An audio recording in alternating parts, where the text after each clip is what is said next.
পবিত্র কাবা ঘরের উপরে সরাসরি সূর্য, এই অবস্থানটা আসলে কিসের আলামত বহন করে? আমরা এই সময়ে আশ্চর্য কোনো বিষয় দেখলে সেটাকেই অনেকে কেয়ামতের আলামত বলে আমরা চালানোর চেষ্টা করি, এবং কেয়ামতের আলামত এই চটকদার থামলাইনটি ব্যবহার করলেই মানুষের মনের অজান্তে এই বিষয়টা দেখতে মনে চায় যে আসলে বিষয়টা দেখি যে সত্যি এটা কেয়ামতের আলামত কিনা। এই জাতীয় বিষয়টা খুবই স্বাভাবিক ব্যাপার। কাবা হচ্ছে আল্লাহর নিদর্শনের জায়গা। এখানে আল্লাহ তাআলা অনেক ধরনের নিদর্শন দেখান।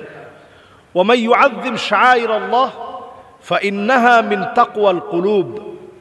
আপনার মনে আল্লাহর ভয় যতটুকুন আছে, আল্লাহর নিদর্শনকে যদি আল্লাহকে ভয় করে আল্লাহর নিদর্শনগুলোকে যদি আপনি ভালোবাসেন, এটা প্রমাণ গ্রহণ করে যে আপনি আল্লাহ রাব্বুল আলামিনকে আপনি ভালোবাসেন।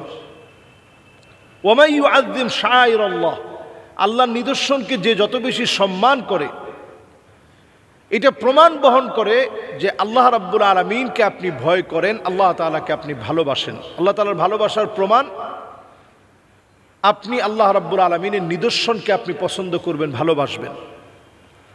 কাবা এমন একটি ঘর যে ঘরের পরতে পরতে আল্লাহ রাব্বুল আলামিন দোয়া কবুল করেন। মিজাবে রাহমাতে আল্লাহ তাআলা দোয়া কবুল করেন। আল্লাহ রাব্বুল আলামিন মুলতাজামের মধ্যে দোয়া কবুল করেন। হাজরে আসওয়াদ এবং কাবার দরজার মাঝখানের যে জায়গাটি, এটিকে বলা হয় মুলতাজাম।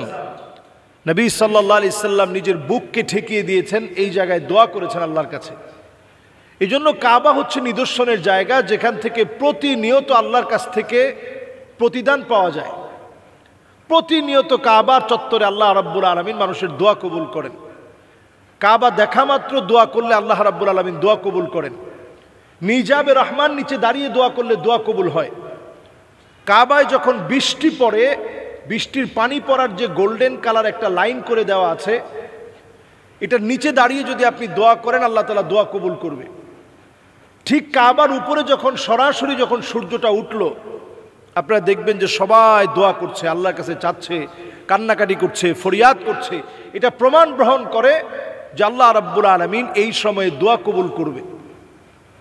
সুতরাং এটাকে নিয়ে অন্যরকম কোনো কিছু চিন্তা করার কোনো সুযোগ নেই।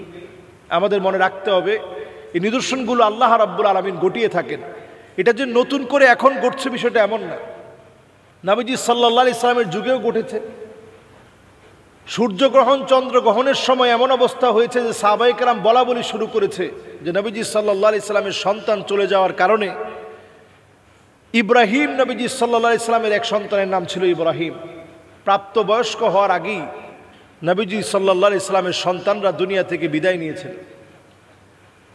ইব্রাহিমের ইন্তেকালের সময় যখন সূর্যগ্রহণ হচ্ছে, সেই সময়ে সাহাবায়ে কেরাম বলা বলি শুরু করেছে যে এটা নবীজি সাল্লাল্লাহু আলাইহি সাল্লামের সন্তান চলে যাওয়ার কারণে ঘটেছে। নবীজি সাল্লাল্লাহু আলাইহি সাল্লাম তখন চোখ দিয়ে পানি ঝরছিল, নবীজি সাল্লাল্লাহু আলাইহি সাল্লাম কাঁদতেছিলেন। তখন নবীজি সাল্লাল্লাহু আলাইহি সাল্লাম বলতেছিলেন যে কোনোটাই কোনো কারণে হয় না, আল্লাহ রাব্বুল আলামিনের ইচ্ছায় সব হয়ে থাকে। ইন্না ইব্রাহিম লা মাহজুন, ইব্রাহিম তোমার কারণে আমার চোখ দিয়ে পানি আসতেছে, অন্তরটা বিগলিত হয়ে গেছে, নরম হয়ে গেছে। তবে আল্লাহর ব্যাপারে এমন কিছু বলা যাবে না যেটাতে আল্লাহ রাব্বুল আলামিন রাগান্বিত হবেন। এজন্য সন্তান দুনিয়া থেকে চলে যাওয়া অথবা কোনো কিছু সংগঠিত হওয়া, কোনোটার সাথেই কোনোটার কোনো মিল আল্লাহ তাআলা রাখেন নাই। সৃষ্টি জগতের জাগতিক সকল বিষয়গুলো আল্লাহ রাব্বুল আলামিন তার সৃষ্টিতে তার সিস্টেম অনুযায়ী চালান।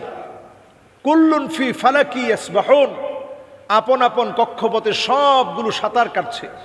মহাবিশ্বের প্রতিটি বস্তুকণা একে অপরকে নিজের দিকে আকর্ষণ করে। এই আকর্ষণ বলের মান এদের গুণফলের দূরত্বের ব্যস্তানুপাতিক। এই বল বস্তু ক্রিয়াদ্বয়ের সংযোজক সরলরেখা বরাবর ক্রিয়া করে। এজন্য আপনারা দেখবেন যে আল্লাহ রাব্বুল আলামিন এই সিস্টেমটাকে সিস্টেম ওয়াইজ আল্লাহ তাআলা পরিচালিত করছেন। এই সিস্টেমের যদি কোনো বিচ্যুতি ঘটে, যখন বিচ্যুতি ঘটবে তখনই সেই আলামতগুলোকে আল্লাহ রাব্বুল আলামিন প্রকাশিত করবেন। এই বিচ্যুতি ঘটাটা 10টা বড় বড় বিচ্যুতি ঘটবে, এটাকে কিয়ামতের 10টি বড় বড় আলামত বলে।